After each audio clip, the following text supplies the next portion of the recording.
Hello friends, welcome back to our channel. तर आज आपण हा ट्रेंडिंग पिकॉक डिझाईन बघणार आहोत. अगदी सिंपल वर्क आहे यामध्ये. पहिल्यांदा आपण हा पिकॉक ट्रेस करून घेतलेला आहे.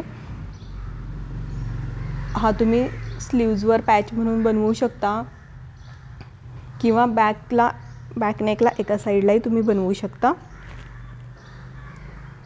अगदी सोपा, सिंपल आणि खूप सोपी डिझाईन आहे. यामध्ये तुम्हाला फक्त बेसिक बीड्स वर्क येत असेल तरीही तुम्ही अगदी आरामात हा पिकॉक डिझाईन करू शकता. पहिल्यांदा आपण पिकॉक ट्रेस करून घेतलेला आहे. आपल्याला हव्या त्या साईजमध्ये पेपर कॉपी ॲप वापरून आपण हा पिकॉक ट्रेस करून घ्यायचा आहे. त्यानंतर आता याला मी जरी थ्रेडची आउटलाईन करून घेत आहे. गोल्डन जरी थ्रेडने या पूर्ण पिकॉकच्या डिझाईनला आउटलाईन करून घ्यायची आहे.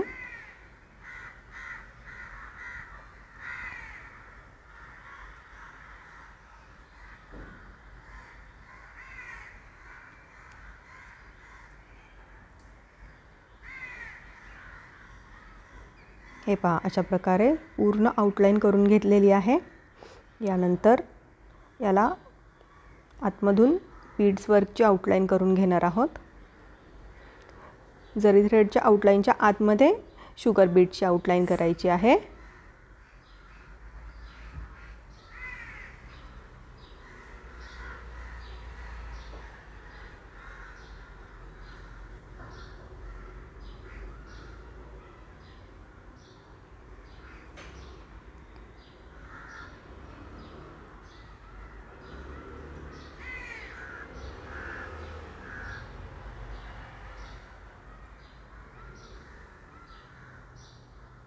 पिकॉकच्या मानेच्या इथे आपण वरती आणि खाली वेगळी डिझाईन करणार आहोत, म्हणून याला एक सेपरेट बॉर्डर करून घ्यायची आहे. हे पहा, याला वरती एक आउटलाईन केली, त्याच्या खाली 2 आउटलाईन केलेल्या आहेत शुगर बीड्सच्या. याच्यामध्ये या दोन्हीच्या मध्ये जो गॅप ठेवलेला आहे त्यामध्ये आपण पर्ल्स जे असतात छोटे, म्हणजे व्हाईट मोती, त्याची आउटलाईन करणार आहोत एक.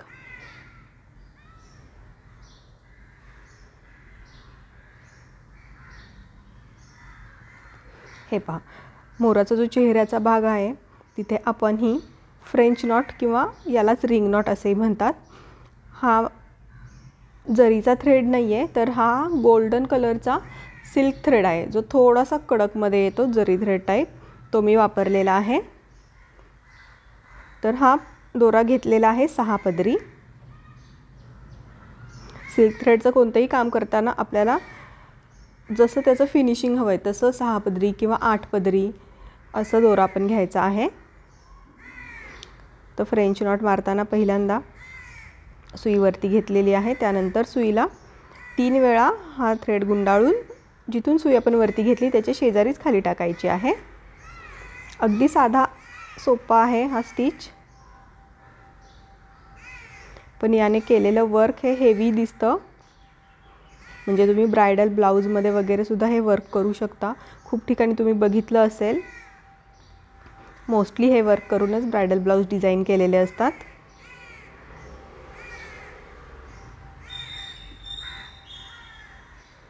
हे पहा, अशा प्रकारे ही आपण पूर्ण चेहऱ्याचा जो भाग आहे तो या फ्रेंच नॉटने कवर करून घेणार आहोत. तुम्ही हवं तर इथे कलरचाही सिल्क थ्रेड यूज करू शकता, पण मी इथे खाली बॉडीमध्ये कलरचे थ्रेड यूज करणार आहे, म्हणून मी इथे हा गोल्डन घेतलेला आहे.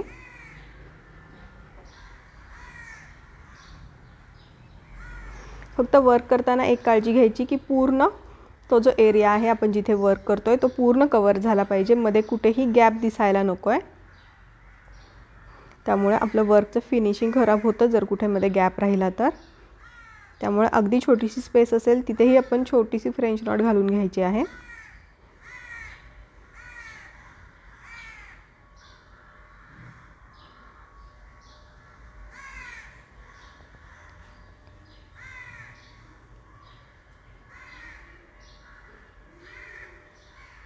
फ्रेंच नॉट करताना किंवा कोणताही सिल्क थ्रेडचं काम करताना सिल्क थ्रेड खूप जास्त घ्यायचा नाही आहे सुईमध्ये ओवून, त्यामुळे मोस्टली गुंता होऊ शकतो आणि मग परत आपल्याला दोरा कट करून कमी करावा लागतो. त्यामुळे घेतानाच थोडा थोडा घ्यायचा, म्हणजे वर्क आपल्याला व्यवस्थित करता येतं आणि दोऱ्याचा गुंताही होत नाही.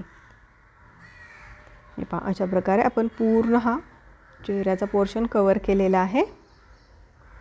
इथे मी आता या दोऱ्याला गाठ मारून घेते. गाठ मारण्यासाठी दोरा खाली, सुई अर्धी खाली टाकायची आहे. लेफ्ट हँडमधला जो दोरा आहे तो सुईला 2 ते 3 वेळा गुंडाळून घ्यायचा आणि दोरा खाली ओढून घ्यायचा.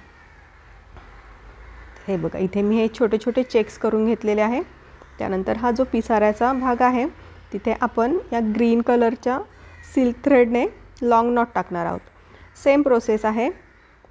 6 पदरी दोरा घेतलेला आहे. सुई वरती घ्यायची, सुईला दोरा 2 ते 3 वेळा गुंडाळून घ्यायचा आणि थोड्याशा अंतरावर सुई परत खाली टाकायची आहे. अशा प्रकारे याला फ्रेंच नॉट बोलतात. सेम पद्धत आहे फ्रेंच नॉट आणि लॉंग नॉटची. सॉरी, या नॉटला लॉंग नॉट बोलतात. दोन्हीची पद्धत सेम आहे, फक्त लॉंग नॉटमध्ये आपण दोरा थोड्याशा अंतरावर खाली टाकतो आणि फ्रेंच नॉटला जिथून आपण सुई वरती घेतलेली आहे अगदी त्याच्या शेजारीच खाली टाकतो. अशा प्रकारे आपण पूर्ण पिसाऱ्याचा भाग हा ग्रीन कलरच्या सिल्क थ्रेडने लॉंग नॉट करून घेत आहोत.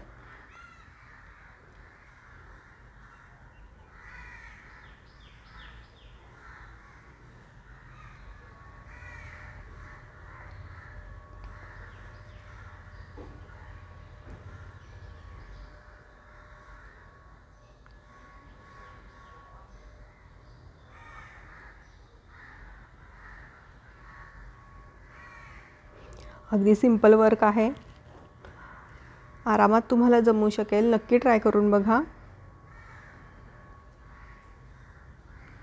आणि याचा लुकही खूप छान हेवी येतो, तर तुम्ही तुमच्या ब्लाउजवर हे नक्की ट्राय करू शकता.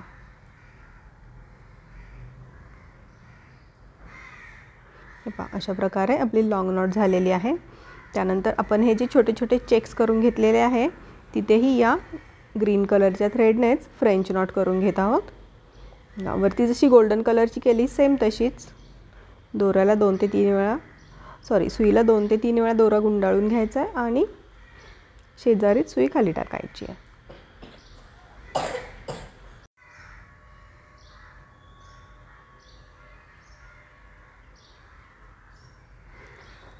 अगदी छोट्या छोट्या सोप्या सोप्या स्टिचने सुद्धा तुम्ही खूप छान हेवी वर्क करू शकता,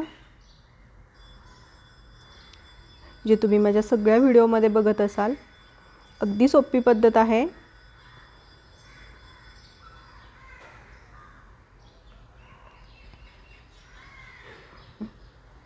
आपल्या ऑनलाईन क्लासमध्ये पण आपण असंच सगळ्या डिझाईन्समधून वर्क शिकवतो, जे की प्रत्येकी सेपरेट फक्त स्टिचेस न शिकवता ते प्रॉपर एका डिझाईनमध्ये शिकवतो.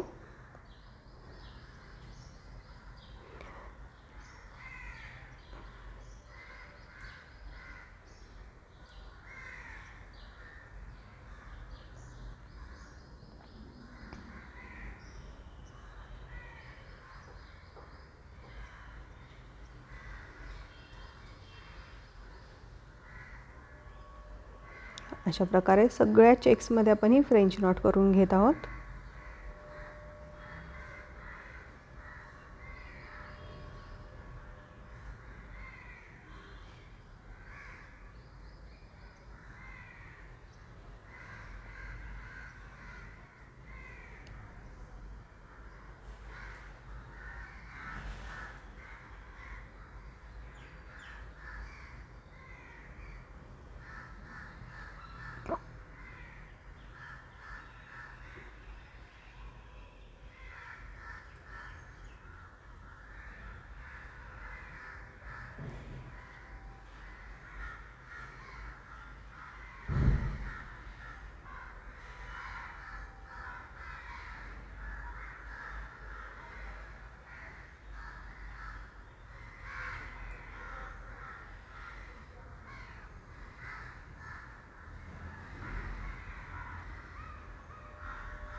हे पहा, आला की नाही खूप सुंदर लुक.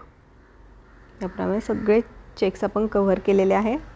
तर आता ही सेम स्टिच आहे, फक्त आपण यामध्ये सिक्वेन्स यूज करत आहोत. सेम फ्रेंच नॉट आपण टाकत आहोत. यासाठी मी रेड कलर घेतलेला आहे सिल्क थ्रेडचा आणि सिक्वेन्स घेतलेले आहेत ग्रीन कलरचे. तर पहिल्यांदा सेम दोरावरती घ्यायचा आहे. सुईला दोरा 2 ते 3 वेळा गुंडाळून घ्यायचा आहे आणि स्टिच टाकताना फक्त त्यामध्ये सिक्वेन्समधून हा स्टिच आपण खाली टाकतो आहोत. सिक्वेन्स म्हणजे चमकी. हे पहा, अशा प्रकारे क्रॉस स्टिच टाकायचा आहे.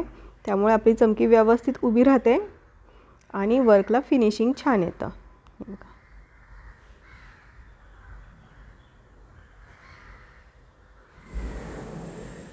अगदी छोट्या छोट्या स्टेप्स आहेत. खूप साधे सोपे स्टिचेस आहेत.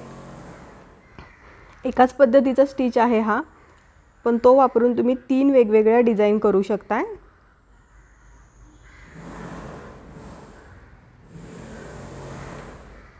अशा प्रकारे आपण हा जो मोराच्या पोटाचा भाग आहे तो पूर्ण या फ्रेंच नॉट विथ सिक्वेन्सने कवर करणार आहोत. आणि यानंतर जे राहिलेले पार्ट आहेत त्यामधले स्टिचेस आपण पुढच्या व्हिडिओमध्ये बघूयात. तर तुम्हाला हे अगदी सोपे स्टिचेस दाखवलेले आहेत मी. ते कसे वाटले मला कमेंट करून नक्की सांगा. आणखी कोणते कोणते स्टिचेस आणि डिझाईन बघायला आवडतील तेही कमेंट करा.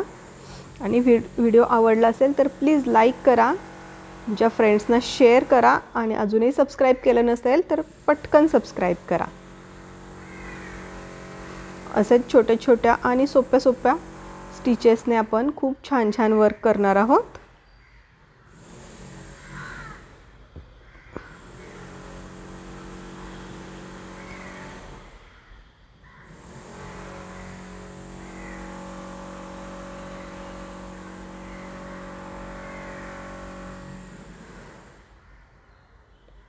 सिक्वेन्स प्रत्येक वेळी व्यवस्थित सेट करून घ्यायचे. ते म्हणजे असे व्यवस्थित तिरके राहिले की मग आपल्या वर्कचं फिनिशिंग छान दिसतं. चला तर याच्या पुढची डिझाईन घेऊन भेटूयात पुढच्या व्हिडिओमध्ये. तोपर्यंत please like, share and subscribe. Bye bye.